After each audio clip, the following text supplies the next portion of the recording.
সমাজের কয়েক লক্ষ আলেম ওলামা আছেন, একটি দুটি ঘটনা ঘটতেই পারে, নট আনলাইকলি। একটি দুটি ঘটনার জন্য গোটা আলেম সমাজকে দায়ী করা যে প্রবণতা মিডিয়াতে আছে, এটার আপত্তি করে এখানে কথাটা টক হতে শুনি এমন কথা বলে মনে হয় যদি এই সম্প্রদায়ের এরকম হয়ে বলছে।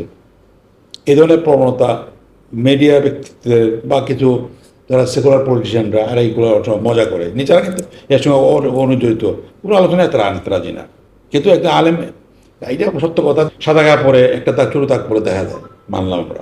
সাদা কাপড় যারা পরেন তাদেরকে খেয়াল রাখতে হয় যাতে সামান্য দাগ না পড়তে পারে, দেখলে তাক পড়লো একটা চোখে পড়ে যায়।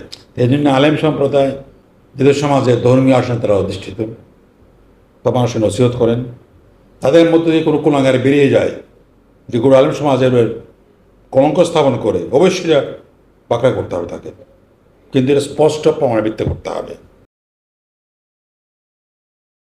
তাহলে কি 11 দলীয় জোট যে ঐক্য ছিল আপনাদের, যদি এভাবে আপনারা বের হয়ে যান আবার অন্য কেউ বের হয়ে যায়, তাহলে তো আপনারা সবাই মিলে তো বিরোধী দল, তাহলে তো আপনাদের বিরোধী ঐক্যের শক্তি কমে যাবে না আপনাদের? সংসদ চলানোর সময় বিরোধী ঐক্য হচ্ছে মূলত সংসদের ভিতরে, আর পাকেটুকু হচ্ছে বাইরের বিষয়। আমি আগেই বলেছি যে আন্দোলনটা এমন পর্যায়ে পৌঁছত, এখন জাতির জন্য এটি প্রধান হয়ে দাঁড়াতো, সব নির্বাচন বন্ধ করে দিয়ে আমরা নেমে গেলাম, এটা তো না হচ্ছে না, এটা তো কেউ নামবে না। কয়েকদিন এনসিপি শুরু করে জামাত সবাই তো নির্বাচন করবে, কাজে আন্দোলনটা হচ্ছে পাশাপাশি থাকছে মাত্র। যদি আমরা মনে করি আমাদের বর্তমান আন্দোলনে আমাদের সংগঠনের সুবিধার জন্য আমরা মনে করি এই আন্দোলনটা আমাদের ফোরাম দিয়ে করা উচিত, যেটা যত ছুটি হোক না কেন এটা আমাদের লাভজনক। মূলত আমাদের দলের স্বার্থে আমরা বেরিয়েছি,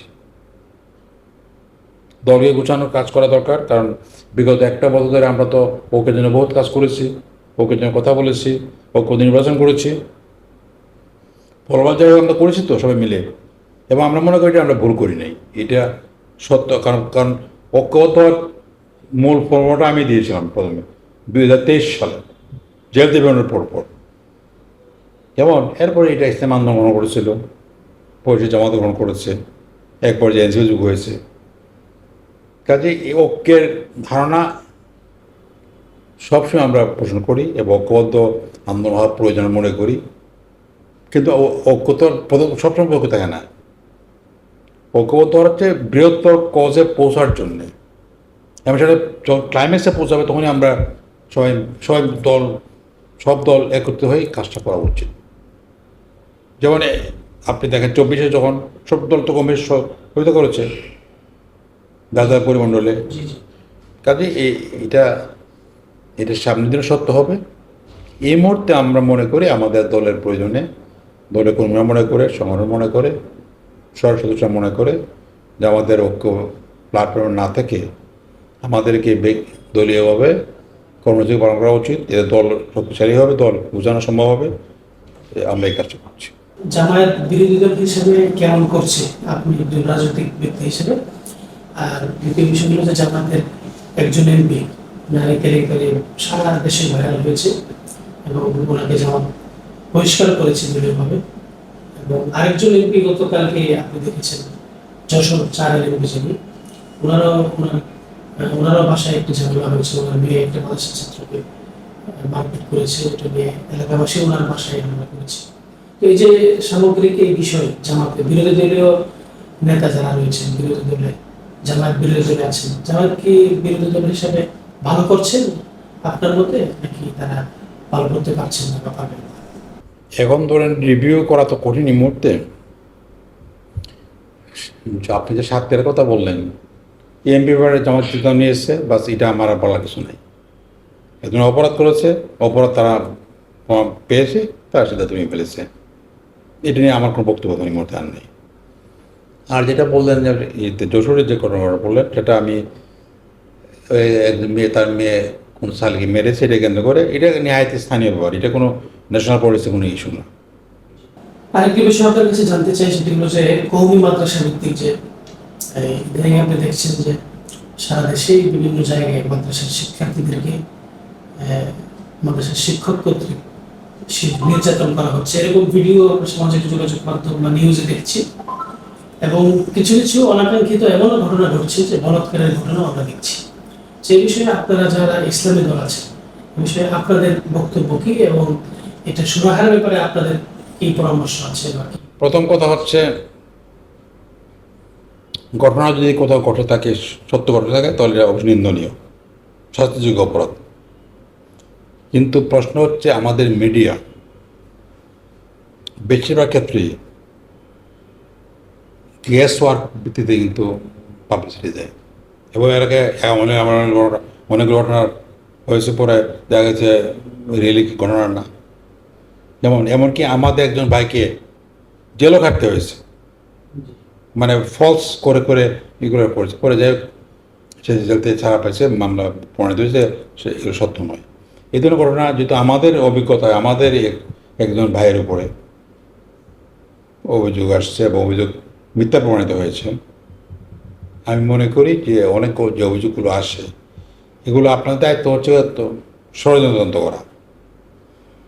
কারণ আমাদের যে সমস্ত বাম সেকুলার গোষ্ঠী, যারা নিজেরাই এসব কাজে লিপ্ত, এরা যখন কোনো আলেমদের মধ্যে কোনো কিছু খবর পায়, সাথে সাথে নিউজ করে ফেলে উইদাউট এনি ইনভেস্টিগেশন। এটা হচ্ছে দুঃখজনক। ঘটনা তো সত্য প্রমাণ হবে, শাস্তি যোগ্য হতে হবে। এটা আমি এবারে ইসলাম অত্যন্ত কোনো শাস্তি ব্যবস্থা করেছে, কিন্তু শোনার সাথে সাথেই ইনভেস্টিগেশন না করে ব্লেমদের ব্যবস্থা করা, এমনভাবে নিউজে তুলে ধরা, ছন্দ তৈরি হয়ে যায়, এগুলো আমি মনে করি প্রশ্ননিষ্ঠ সাংবাদিকতার পরিপন্থী। এগুলো থেকে আমাদের সব বিরত থাকা উচিত।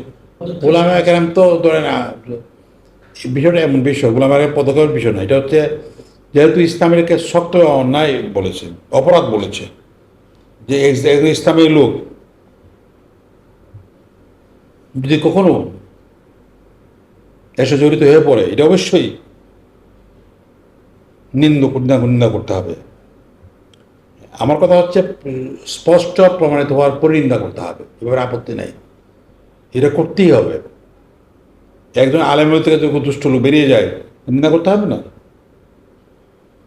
আলেম সম্প্রদায় বলতে যা আমরা বুঝি, মাদ্রাসায় পড়ুয়া লোকের আলেম সম্প্রদায় পরিচিত, সমাজের কয়েক লক্ষ আলেম ওলামা আছেন, একটি দুটি ঘটনা ঘটতেই পারে, নট আনলাইকলি। তো একটি দুটি ঘটনার জন্য গোটা আলেম সমাজকে দায়ী করা যে প্রবণতা মিডিয়াতে আছে, এটার আপত্তি করে এখানে কথাটা। টক হতে শুনি, এমন কথা বলে মনে হয় যে এই সম্প্রদায়ের এরকম হয়ে বলছে। এই ধরনের প্রবণতা মিডিয়া ব্যক্তিত্বের বা কিছু যারা সেকুলার পলিটিশিয়ানরা, আর এইগুলো মজা করে, নিজেরা কিন্তু এর সঙ্গে অনুজড়িত, পুরো আলোচনায় তারা আনতে রাজি না। কিন্তু একটা আলেম, এইটা সত্য কথা, সাদা কাপড় পরে একটা তার চুরু তাক পরে দেখা যায়, মানলাম আমরা। সাদা কাপড় যারা পরেন তাদেরকে খেয়াল রাখতে হয়, যাতে সামান্য দাগ না পড়তে পারে। দেখলে তাক পড়লো নয়, একটা চোখে পড়ে যায়। এই জন্য আলেম সম্প্রদায় এদের সমাজে ধর্মীয় আসনে তারা অধিষ্ঠিত, তা মানুষের নসিহত করেন। তাদের মধ্যে দিয়ে কোনো কুলাঙ্গারে বেরিয়ে যায়, যে কোনো আলেম সমাজের কলঙ্ক স্থাপন করে, অবশ্যই পাকড়া করতে হবে তাকে, কিন্তু এটা স্পষ্ট প্রমাণের ভিত্তিতে করতে হবে। এবার আমি মনে করি আলেম সমাজ যারা আছে তারা চিন্তা করেন ব্যাপারটা নিয়ে, এই ধরনের প্রবণতা যদি দেখা যায় কোনো কোনো। কিন্তু অনেক ক্ষেত্রে দেখা যাচ্ছে যে যেগুলো প্রমাণিত হয় কিছু কিছু, ওগুলোর ক্ষেত্রেও তো মানে দৃশ্যমান কোনো কিছু দেখা যাচ্ছে না, এরকমও মানুষ বলছে। কেরম দেখা যাচ্ছে না? এটা কি আইনকে আমরা নেব নাকি? আইন তো গভর্নমেন্টের দায়িত্ব। আমরা নিন্দা করতে পারি, কিন্তু তাকে শাস্তি দেওয়া তো আমাদের তো না, এটা মনে রাখা দরকার। শাস্তি পাওয়ার ব্যবস্থা করার কোর্ট কাছারি আছে, সেখানে প্রমাণ হবে। আমার কথা হচ্ছে, বাহ্যত যে জিনিসটা প্রমাণিত হতে হবে, তো মানে একটা আইনি প্রমাণ হওয়ার একটা পর্যায়ে আছে, কিন্তু এমনি তো স্পষ্ট প্রমাণিত হতে হবে। কিন্তু এই যে ঘটনার প্রচার হয়, মাঝে মাঝে প্রচার করে, ইউটিউবে প্রচার হয়, কখনো আমাদের মেন স্ট্রিম মিডিয়াতে প্রচার করে, এগুলোকে প্রমাণ সাপেক্ষে প্রচার হচ্ছে। খবর শোনা যাতে যাচাই বাছাই সারাই প্রচার করে দেবে, এগুলো তো হওয়া উচিত নেই। শুধু আমাদের ক্ষেত্রে নয়, কারো ক্ষেত্রে হওয়া উচিত না। খেলাফত মজলিস এবং বাংলাদেশ খেলাফত মজলিস, মামুনুল হক সাহেবের দল এবং আপনাদের দল কখনো কি এক হওয়ার সম্ভাবনা আছে, যেহেতু নাম একই রকম? আমরা তো একসময় এক ছিলাম। 2005 সালে আমাদের মধ্যে এই ব্যাপারখানটা আসছে। এটা আসছে মূলত সাংবিধানিক কারণে। ওনারা চাইলেন সংবিধানকে অ্যাভয়েড করে সংগঠন চালাইতে, আমরা বললাম এটা হয় না, সংগঠন চালাতে সংবিধান মেনে চালাতে হবে। সংবিধান বিধি বহির্ভূত পন্থা আপনার কাজ করতে পারবেন না। এবং অধিকাংশ সদস্যই তখনকার সময়ে এর সঙ্গে একমত ছিল যে আমরা এগুলো চালাতে চাই। আমরা ব্যক্তির ইচ্ছার উপরে সংগঠন করতে পারেন না। ব্যক্তি যত বড় মহান হোক না কেন, একজন ব্যক্তি তিনি, সংগঠন একটা প্রতিষ্ঠান, প্রতিষ্ঠান চলে নিয়ম নীতি মানতে হয়। প্রথম যে ঘটনা ঘটেছিল এটা হচ্ছে নিয়ম নীতি না মানার প্রশ্নে আমরা তখন বিভক্ত হয়ে যাই। 2008 সালে যখন নিবন্ধন শুরু হয়, তখন আমরা তো একই নামে কাজ করতাম, ওরা একই নামে কাজ করতো। নিবন্ধনের সময় আমাদেরকে তার ইলেকশন করে ডাকলো যে আমরা দুই নামে একটা একজ্যাক্ট একই নামে আমরা দিতে পারবো না, নামের আগে থেকে কম বেশি কম করতে হবে যাতে পার্থক্য বোঝা যায়। তখন আমরা বললাম যে, ওনারা বললো যে বাংলাদেশ খেলা দেবো আমরা খেলা এই তো।